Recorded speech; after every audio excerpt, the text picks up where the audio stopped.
Hello, ngayon, dahil wala tayong makontent, tuturo ko sa inyo kung paano ang paggamit ng e-bike.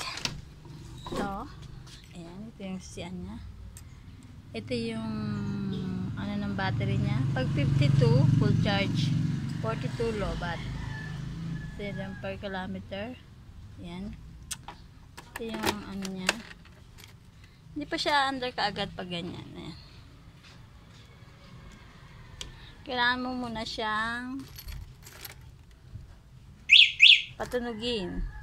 Pagkatapos, ito yung busina. Ito yung pag magsisignal light ka. Ayan. Ayan, makikita mo doon. Tapos, ayan na, nagbiblink din siya. Ito naman yung pagpatay. Ito naman yung headlight, mahina, malakas. Sa kabila, ito yung high, mabilis. Ito yung medium na takbo at ito yung low na takbo. Ito yung paabante at ito yung paatras. Pakita sa inyo paano pag-abante. Ito naman yung yan, headlight. Pag binuksan mo yung headlight ay lalabas doon. Nakabukas yung headlight. Tapos, ipakita ko sa inyo kung paano ang pag-abante. Naka-front siya. Tintin mo lang siya. Dahan-dahan lang ang pag-ganyan. Under na siya. Tapos, pag gusto mo naman siyang patras, ito naman. Reverse. Tapos, dahanin mo lang yung pag-atras. Ayan, ganyan lang po siya. Na-atras na po siya ng kanya. Siyempre, kailangan mo pa rin siya ganyan. Preno. Atras, preno. Yun lang po. Lagi lang po ako naka-low kasi meron ako mga sakay na senior, PWD, tsaka minsan yung mga bata.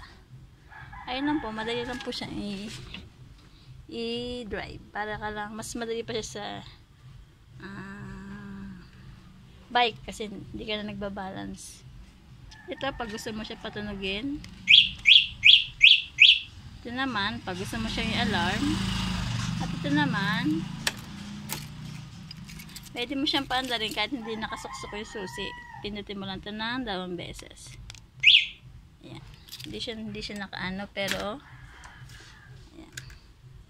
Andar pa rin siya. Basta pinabunuhin mo sa remote.